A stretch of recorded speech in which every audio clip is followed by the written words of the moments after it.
First, you have some time to look at questions 1 to 5.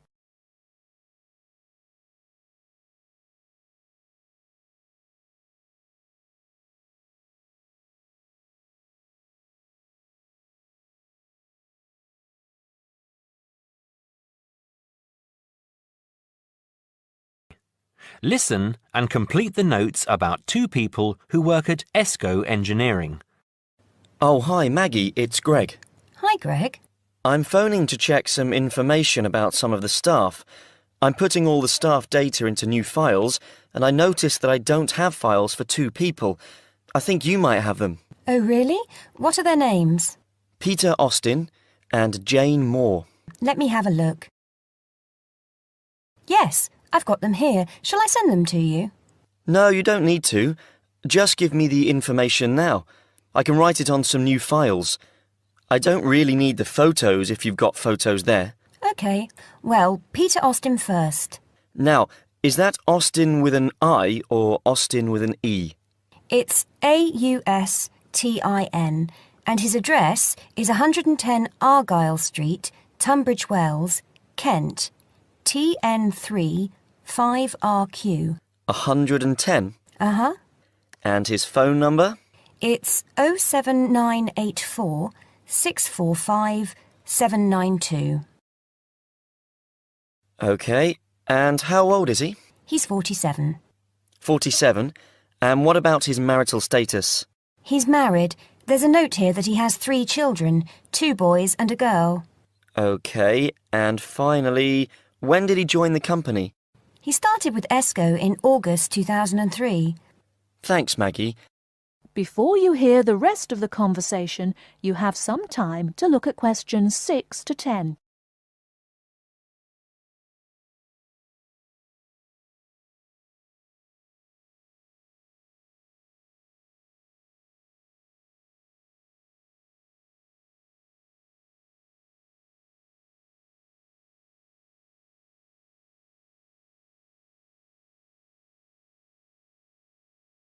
Now listen and answer questions 6 to 10.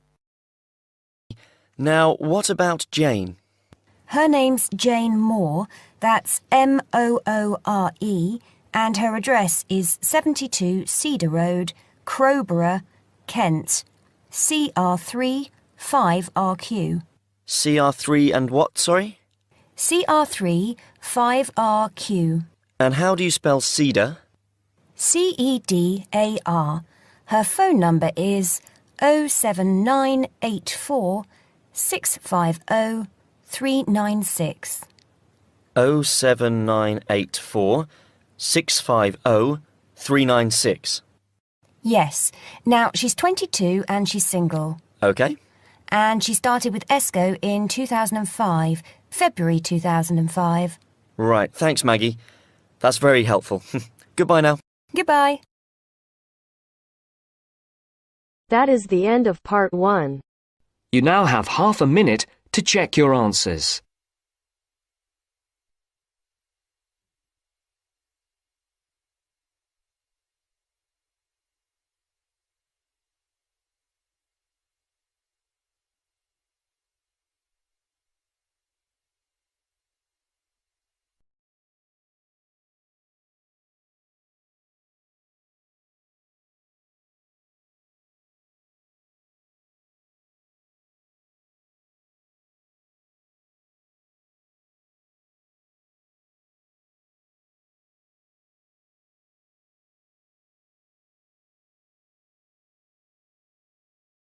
Now turns to part 2. Part 2. You will hear a conversation between a prospective student and the university advisor about applying to enter the university. First, look at questions 11 to 13.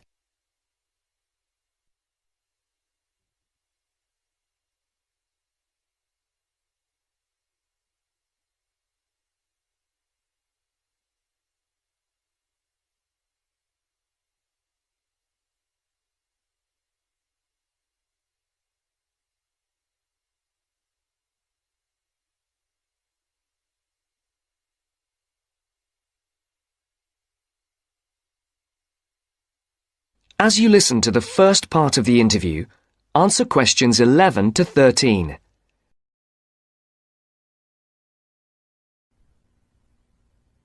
I'm interested in entering your business administration program, and I'd like some information on how to apply.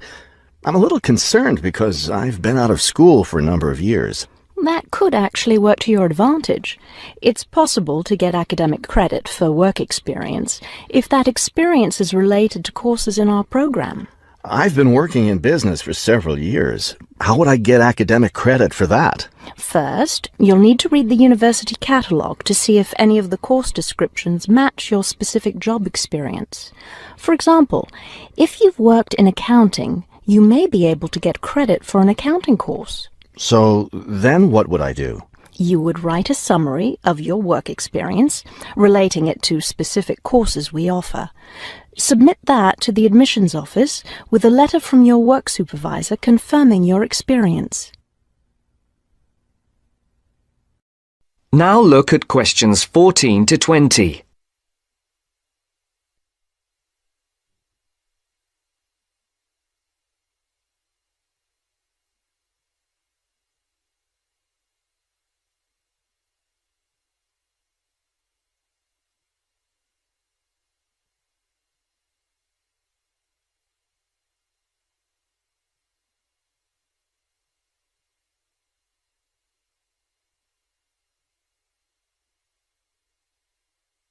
As the interview continues, Would I submit those things at the same time that I apply for admission? That would be the best idea. Have you seen a copy of our university catalogue? Not the most recent one. I have a copy from last year. You'll need to look at the latest one. Unfortunately, I've run out of copies, but you can get one from the library for now, and I'll send you your own copy as soon as I have more available. Thank you. How does the admissions process work? Well, first you'll need to get an application for admission. Those are available in the admissions office. The application form contains all the instructions you'll need. That sounds simple enough. Of course, you'll need to make sure you meet all the admissions requirements. How can I know what those are? We have copies of the requirements lists for all university programs here in the counselling centre. I'll give you one before you leave today. Will I need to get recommendations from my employer or former teachers? Oh, yes, you will. The recommendation forms are available in the admissions office. Now, I don't know if you'll also be applying for a part-time job through the university work-study program. I'm considering that. How can I find out what kinds of jobs are offered? You can access the job listings from the computers in the library. Are you planning to study full-time or part-time? I want to be a full-time student. Good. Then you'll qualify for the work-study program. Part-time students aren't eligible. As a full-time student, would I be eligible for a free bus pass? No, unfortunately, we don't have those available for any of our students. However, you can apply for financial assistance to help pay for your books or for your tuition. I'd like to look into that. Do I apply for that at the admissions office? No, that's through us. You'll need to make an appointment with a counsellor.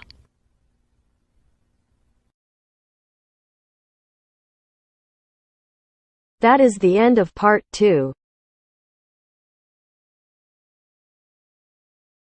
you now have half a minute to check your answers.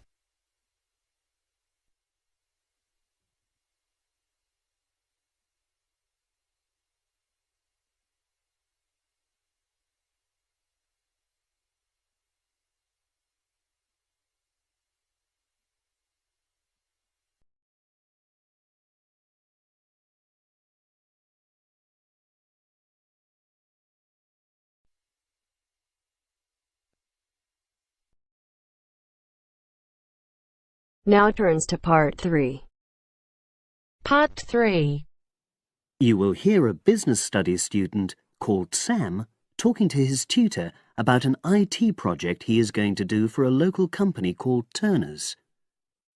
First, you have some time to look at questions 21 to 26.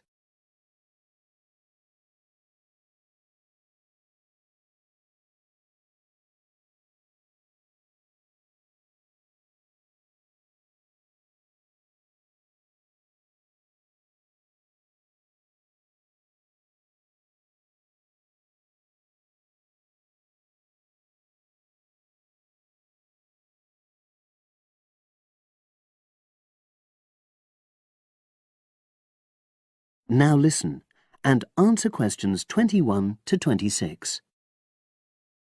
Hello, Sam. Come in and sit down. Thanks.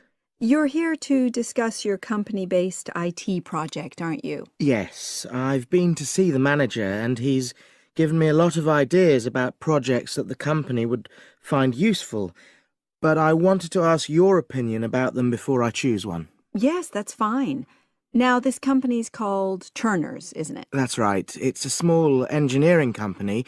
They make machine components for trade use. They're well established. They started in 1976, but they're a bit old-fashioned. Okay. And what kind of projects did Turner's suggest you could do for the company? Well, they want some improvements made to their customer database. The one that they've got at the moment isn't very useful in some ways. I had a quick look at it. That would be a very straightforward project, and it'd be simple enough to evaluate, but I don't think you'd get enough out of a project like that. You wouldn't learn anything new. Well, another project they suggested is to do with their online sales catalogue. At the moment, customers can look at their products, but they can't actually order them online, which must affect their competitiveness. But I said I thought it would take too long. It's quite a big task. You're right. It's too much for the time you've got. It's a pity, though. Then they want some help with their payroll system. At the moment, the way they calculate pay involves a lot of manual accounting. I suggested they could have a system where employees register electronically when they arrive and leave work, so the hours they do could be transferred automatically. I think you'd get a lot out of a project like that. It would extend your skills, but it wouldn't be too much to take on. A student did something similar a couple of years ago, but this is slightly different. Well, then they need help with their stock inventory. They do everything manually. Really? Yes, and it takes so much time. It's probably very inaccurate, too. An electronic inventory would probably be the biggest single benefit for the company. I'm surprised they haven't had it done before. I know. Then they wanted to improve their internal security. The manager had visited other companies where the staff use swipe cards to access various areas of the building. It sounded useful, but the trouble is I'm not really sure how to do it. Well, I think you're right in that assessment. At the moment, it's probably a bit beyond your level of knowledge.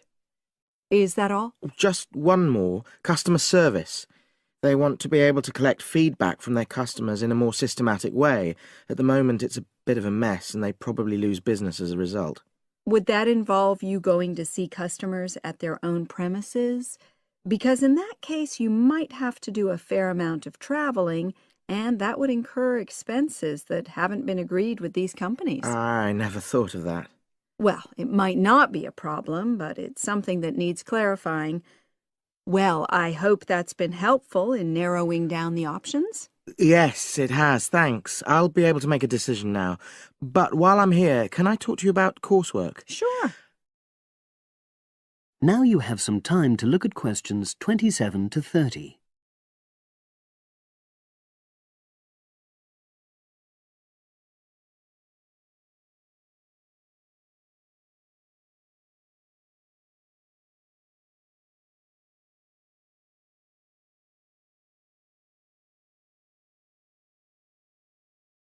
Now listen and answer questions 27 to 30. I'm not very happy about the way our group assignment is working. There are some problems. Oh dear. Are people just not getting on with each other? That's the worst thing. Actually, we're all friends. It's not that. But when we're having a discussion about the assignment, one or two people end up doing all the talking and the rest don't say anything. It's a bit frustrating because we need plenty of debate. Well, that's a common observation. You're studying in a group with people from all over the world, and you all have your own ways of participating. In some places, students are more used to listening than talking, and vice versa. I suppose you're right. I'll try to remember that. Does everyone pull their weight as far as sharing the workload is concerned? I'd say they do, yes. And our group elected a leader. She's very good at making sure no one's overloaded. But personally, I feel that there are just too many of us in the group. Whenever we try to arrange a meeting, there's always at least one person who can't make it. It's not anyone's fault, it's just that we've all got slightly different timetables. Well, I'm glad you've talked to me about it. Feedback is always useful. Is there anything else you're concerned about? There are a couple of problems with lecturers that all the students are talking about. Last semester we had negative feedback about the way lectures were organized. There were several occasions when the wrong room had been booked or the same room had been booked twice, that sort of thing. Is that still a problem? That hasn't happened at all as far as I know. Oh, good. It's sorted out then. But I don't know the reason, but some of the staff often turn up late, so we miss 10 or 15 minutes of our lecture time. It might be because they've been copying handouts for students. I think there's a queue for the machine sometimes. Well, I'll look into that. Thank you for telling me. Anything else? The other thing is that it can be very difficult to get to see a lecturer individually. They're all very supportive and friendly when you do manage to find them, but often they're not in their office, even at times when they're meant to be available for consultation. Okay, that's helpful. Now, before you leave, That is the end of part 3. You now have half a minute to check your answers.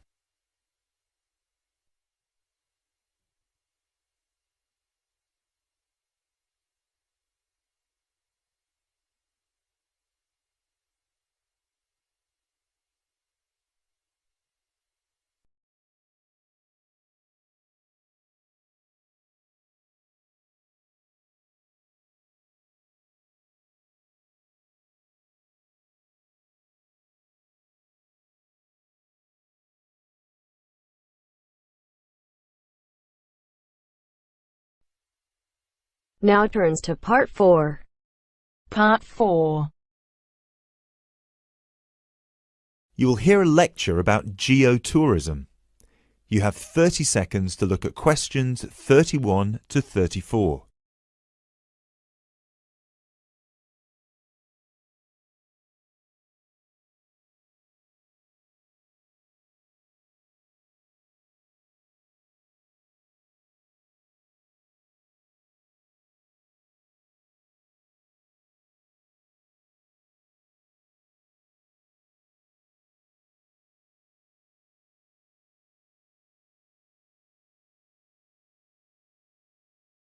Now, I'd like to move on to talk about something called geotourism.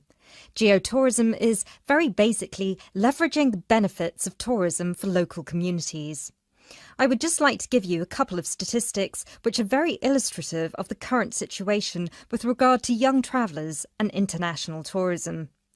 Firstly, tourism has an impact on more people worldwide than any other industry. Indeed, it has an impact on 1 in every 2 people, either directly or indirectly.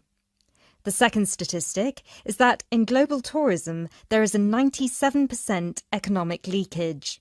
This means that if you spend £100 on going on holiday, normally only £3 of that money will actually reach the people who are giving you the services and the accommodation, for example, in the destination. If you put these two figures together, you can understand why some of the regions of the world which have very high levels of tourism still have very high levels of poverty and huge developmental challenges. These countries have this massive industry demanding a huge number of services, but they are not seeing a fair reward for these services. Geotourism is about changing this.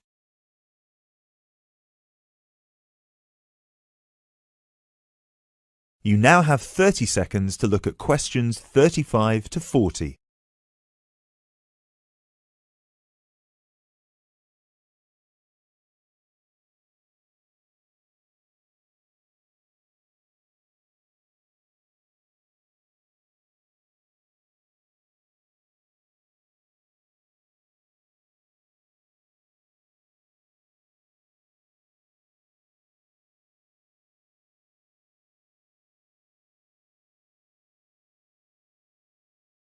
Projects are now being developed with financial organisations such as the World Bank. One of these involves developing a technology platform which is bringing grassroots travel products such as hotels, locally owned hotels, not global chains, very locally owned tour operators to the international travel market, therefore avoiding the middlemen. These middlemen often cut them out of the market completely or just make their business unsustainable. Another way that geotourism can be promoted is through the niche travel market of volunteering. These days, a significant number of older teenagers want to spend a gap year, either between school and university, or university and employment. Often, these people want to spend some or all of their year volunteering, but they either don't have the money or don't feel inclined to pay the main volunteering organisation businesses the fee they require, which can be as high as £3,500.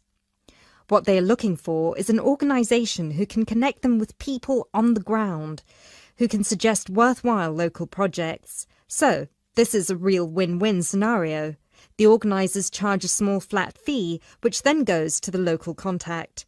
Thus, the local contact gets a very good commission just for one customer. The customer is also saving a large amount of money and time, both of which they can give to the projects they end up working on. There is still quite a long way to go before poverty in the most popular of tourist areas is eradicated, but a focus on this type of geotourism could provide an answer.